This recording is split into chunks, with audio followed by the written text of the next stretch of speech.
19, 20, 21, 22, 23 13 দিন একটা মানুষ কিভাবে ছুটতে পারেন নিশ্চিতভাবে তো দেখছেন, ফলো করছেন।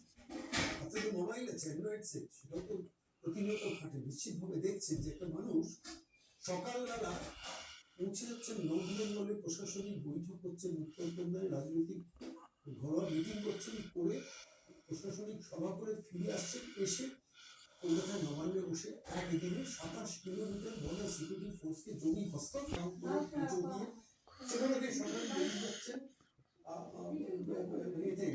নিশ্চিতভাবে সরাসরি পৌঁছে যাচ্ছেন হাওড়ায়, এবং হাওড়ায় প্রশাসনিক সভা করছেন। সেখানে হাওড়ার নির্বাচন খুব দ্রুত ঘোষণা করার প্রত্যয় ঘোষণা করছেন, এবং একাধিক ঘোষণা করে সেখান থেকে পৌঁছে যাচ্ছেন অন্ডালে, বিমানে করে পৌঁছে যাচ্ছেন। সেই অন্ডাল এয়ারপোর্ট থেকে চলে যাচ্ছেন দুর্গাপুর, সেখানে প্রশাসনিক সভা করছেন, সেখানে প্রেস কনফারেন্স করছেন। তারপরে পৌঁছচ্ছেন রাত্রিবেলা, গভীর রাত্রে অমিত শাহর সঙ্গে টানা লাগাতার 1 ঘন্টা মিটিং করছেন।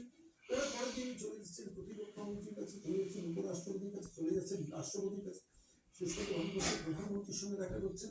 নীতিন নবীন সহ সমস্ত রাজনৈতিক বিজেপির সর্বোচ্চ স্তরের নেতাদের সঙ্গে বৈঠক করে দেখতে তার অনুভূতি জ্বলছেন নিশ্চয়ই, টকবক করে ফুটছেন নিশ্চয়ই, কিন্তু কিছু করার নেই। তিনি আজ সর্বভারতীয় তৃণমূল কংগ্রেসের সর্বভারতীয় সভাপতি হয়ে আজকে 20 দিনের উপর প্রায় স্বেচ্ছায় নয়, কর্মদোষে গৃহবন্দী হয়েছে। রেজাল্ট বেরিয়েছে 21 তারিখ, ফলতায় নির্বাচন ছিল, যেতে পারতেন না। ফলতায় তার স্বাদের জাহাঙ্গীরকে শোয়ে একটা নির্বাচনী প্রচার করতে গেলেন না কেন? অভিষেক গেলেন না, তিনিও গেলেন না। কেন গেলেন না? কিসের জন্য গেলেন না? নির্বাচনী প্রচারের একটা বড় কিনতে পারতেন, একটা মেগা ফ্রেন্ড রানি করতে পারতেন। জাহাঙ্গীরের প্রশ্ন থাকছে, প্রশ্ন হচ্ছে, আমি প্রশ্ন করছি না, তার দলের সেদিনের জন্য বিতর্কিত প্রশ্ন